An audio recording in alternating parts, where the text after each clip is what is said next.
All right, we are ready to go with our next match, Winter, as we are getting into Mixu versus Matthew. We talked a little bit about Vanguard, we talked a little bit about Infernal while we were getting this one together, and we've got both of them in this game. So hopefully we get to discuss a few more of those interactions that we were talking about in a little bit easier to see manner. Starting out with the overcharge, effectively boosting that construction speed on just a single bob. There's a lot of math to be worked out because it's a 100% construction speed increase. So, and it costs 25 energy. We can't quite see the top bar energy, but you can just assume about once a minute. I believe it's about every 2 seconds you get 1 energy.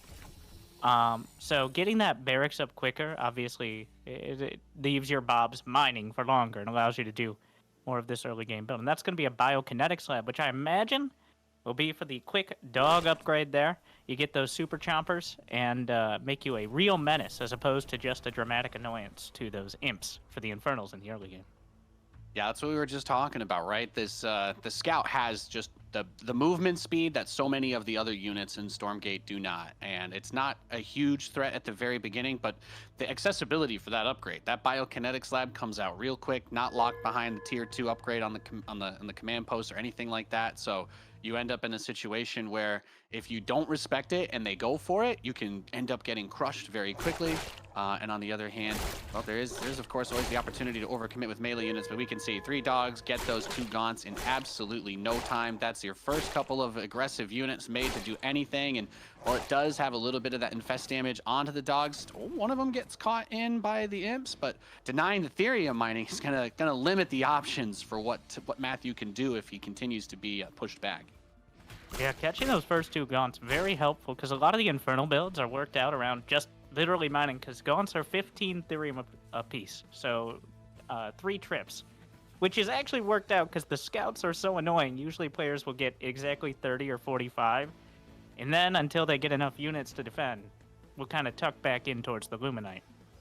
But here, losing those first ones, it's already off to a rough start for Matthew, because if Vanguard has map control, that's kind of the opposite of how the early game is, quote, supposed to go. Yeah, you're looking to get a little bit of snowball action off of the infest from the gaunts early, either from the camps or for the early units that you defend. But even the one that got caught in the middle earlier, it does manage to get one of the picks there and turn that into that fiend, like we can see. But I think especially because as we talk about the way that the way that the buildings are made for the infernals and the way that you use those imps, your economy is a part of the sacrifice to get your tech up. So not being able to take the expansion, not being able to get any kind of map control greatly limits your production capability. So not a fun spot at all. And Mixu, he's just going to expand behind this, and he's obviously got the map control from building all of those scouts early on. So he continues to go aggressively for the resource camps. Going for the speed cam, not so much for the speed, but the sheer amount of creeps at that camp over there. You got 5 goats, which is 5 new fiends if you do it right, but the rest of the camp's being taken. It adds up the resources there. I believe about 40 apiece on the Luminite from the resource camp, so you'll get a few more bobs off it for effectively free with map control. And now, I believe a Howl scouted this. Fun fact, well, not so fun if you're Infernal, fiends are also light units, which means the dogs have a bonus damage against them too.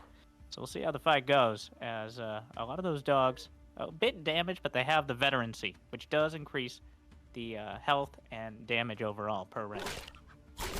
Yeah, it's cool how the veterancy affects some of the units differently. It's like, the Hornets can gain the attack speed, the dogs can get some of the damage, and even your workers can get a little bit of extra health just to hang in there if you end up using them defensively. And I think the evacs pick it up from the units that they're dropping as well. So one of the more nuanced mechanics, that value you can get out of any early unit that gets early veterancy for those fights. That's the one you always want to be damaging the priority target. It's not like, oh, I've got the same units, he's got the same units, let's just do this fight again.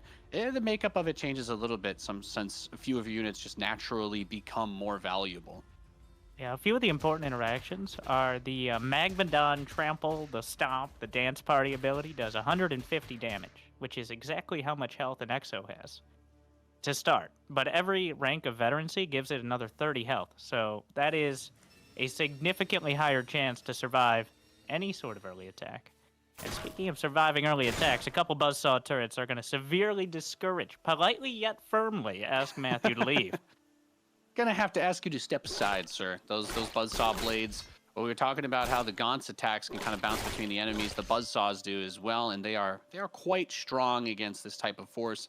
It's a bit of a soft contain, but it's not like there aren't other places for those dogs to run through to get out, as he did open up the trees by the natural too. So takes a dive forward, goes for a little bit of a poke, but again, you don't. It's not just the risk of losing the dog or losing even the veterancy dog, but you possibly creating more fiends for your opponent to then secure that map control and limit how much they spend on actual combat units. I think Matthew's doing a good job with what he has here. He sees several sentry posts of defense. It's clear that Mixu taking it very seriously, and he hasn't taken a third command post, whereas Matthew behind this took his third shrine, so that's going to help him catch up economically and maybe get up to that stage where he can get Magmadons or even Hellborn out before the other upgrades for the Lancer and the Exo start kicking in. Or the even worse, once again, depending on who you're talking to, but even worse, the medtech count starting to grow, which is when things get really difficult for Infernals if they don't have the economy to compete. So Matthew has turned it around and kind of restabilized, but there's still a lot of kind of give and take in this early kind of bio phase. Yeah, it's been a fun one to watch so far. So we saw the early dog harass seem to throw a big wrench, but I like you calling it out. Matthew doing everything he could and actually getting to a fairly playable spot. There's still going to be some concerns with the exposure to the low ground if we see him use that howl with Exos to apply pressure like we saw in the previous game. But of course, Infernal, you've got a big army here with always the potential from that infest, the snowball. If he's able to take a trade or two his way, then moving out can become very difficult. So we just got him moving out with just the scouts again. Still has the turrets at home. Actually got another turret, it looks like, on the forest side of the natural. So that might be where he's going to take that third, but just wants to keep it accessible for the time being. And the Hornets have hit the field. He's decided to go for the higher tech option. The Hornets he's a very active play style here. Which is what I've been kind of expecting to see more and more Vanguard players play like this with these. It's impossible not to compare to Terran-esque, like just a few units that are very effective at their jobs, with the Hornets and the Dogs both being very good at killing imps and picking off units, and kind of avoiding those fights until you can pick the one that you need in order to beat the army. So the Hornets and the Dogs got to keep map control, keep Matthew stuck in his base, while Mixu saturates his third. He gets those upgrades up, and hopefully can keep Matthew contained on just 3 bases and make it very hard to ever really move out again. Yeah, the last thing you want to do is give him too much opportunity to build up and get the whole map covered, of course. You see the energy options for the Shroud later on get a little bit scary too if you allow the Infernal to go completely unchecked. So dogs are going to go towards the right side. We see him kind of checking around. Still has the high ground vision, even if it's just from the Hornet over here, getting just a little bit outside of the tower's range in the natural. We got the Lancers trying to take up front, a couple of those med techs you were talking about, but this is a whole lot of Infernal. That is a lot of brutes and Gaunts. Drop it. The evac is here behind this. He's just kind of slowly moving back, but waiting to see. Okay, yeah, I was gonna say retreating feels like the only move here. That is just a whole lot of stuff, Winter. Yeah, the Gaunts behind the brutes. There's no Exos to really give the kiting potential here. And 2 medtechs is not enough to keep this army intact. You really need the Exos for some range damage. Gaunts don't age well, but we haven't aged much at all here. And he's going for mech bases. I imagine those are going to be Vulcans. Okay. But this is a very awkward timing as the defenses are going down. The mech bases themselves are vulnerable, and buildings don't have a lot of HP. So Matthew may have found an angle and a timing to get the damage done. Yeah, getting him right at that moment. We talked about when that third command post was going to be taken, and it takes, of course, a little time for that to ramp up as you set it up and get the workers over there. But right at the moment where he would have started to ramp up, he gets destroyed. And I think the biggest thing that you pointed out, both of essentially his factories over in that expansion getting taken down. So if his plan was to try to go for some Atlas area of effect or some Vulcan line damage to help punch through those brutes and the fiends, then that is off the table for him. So rebuilding now in that natural spot, but he's consolidated all of his tech to the front of his base, which is also in some ways can create additional risk. I think we actually saw a salvage go off for one of those mech bays there.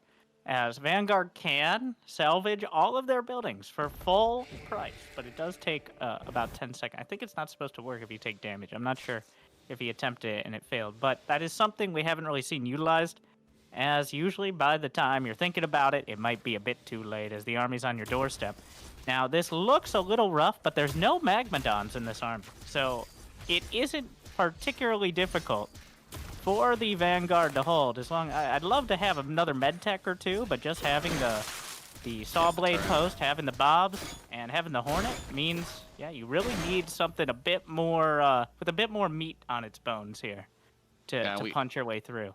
It's an awesome demonstration too on the side of Vanguard for the abilities as well. If you know the supply structure, the habitat, you can upgrade it into the solar habitat for the boost on turrets for attacking or construction speed, but uses the defensive habitat to get the shield there. Unfortunately, it's out of energy, so not sure we're going to be able to pop another one on that buzzsaw turret, but we have Atlas coming out. We see that first shot coming from afar, but I don't think it's going to be enough to save this base, and takes a little bit of friendly fire onto the turret, trying to pull that over. There is the evac bringing it closer, and you can see that area of effect damage is huge, but trying to hold it down on top of the buzzsaw turret does not seem like it's going to work, and Matthew once again shuts down Mixu's attempt at getting that third base.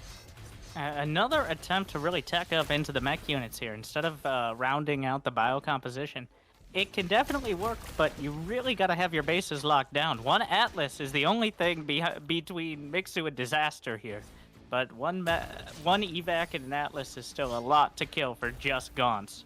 So you do have to be careful. It's very hard if they're already in range, because the Atlas will just automatically target nearby. And it only does half damage to friendlies, but half damage is still a lot of damage coming out of that Atlas. I can testify. It's one of the ways you can absolutely get your day ruined is if those fiends or a brute get somewhere in the center of your army and that Atlas fires off. The ability, you can upgrade it so it ignites the ground after it shoots as well. That's going to hurt your guys too. So things to keep in mind. That's why the Atlas drop feels so nice, because you almost don't want it to be a part of the fight, since there are a lot of melee units that get close. Much like in Age of Empires with the catapult, though, you can target ground with it, so you're not forced to have it always be auto attacking. You can have it separate just specific zones. You can say, this is where I think he'll be if the fight's going to happen, so I'll target that location. You can be strategical with it, but if you're not, it can blow up your whole army in seconds. You got to be careful. Yeah, right now we're seeing essentially the lowest tech Infernal army. I think Matthew was just kind of leaning on it. Effectively, the lowest tech army you can build, and no air units in the Shadow Flyers or even Spriggans, no Magmadons or Hellborn. So now we have the most advanced Vanguard tech against the weakest Infernals on the ground. And so since Mixu has been able to survive, he needs to tech up or die. That's essentially where we are now, as this army is almost unbreakable unless Mixu makes a mistake and loses the evac and or the Atlases. That's a tricky situation going on top of the high ground. Gets a couple decent shots off, clipping the edge of the army with those Atlases. And especially wondering exactly whether we would have the eventual Infernal transition into some level of anti-air, at least just to get rid of that evac. But it's not like a traditional mech composition where it's like, oh, he's just making Atlases and Vulcans. There's a lot of anti-air here too, so the evac itself is not really exposed as long as these exos can stay on the field. There we go, a Shadow Flyer. Innocuous, but actually the placeholder is quite apparent out on the field. High contrast. Think two of them can take out, and much like a Scourge from Brood War. They do AoE, not that it's particularly relevant. Stomping through. The Atlas is chunking up the midline. The Magmadons are able to tank it, but everything around them, not quite as hardy. And ooh, the Atlas is really working their way through. And this is starting to become pretty cinematic in this fight. Yeah, it's really cool to see microing the two, not necessarily two fronts, but the front and the flank at the same time.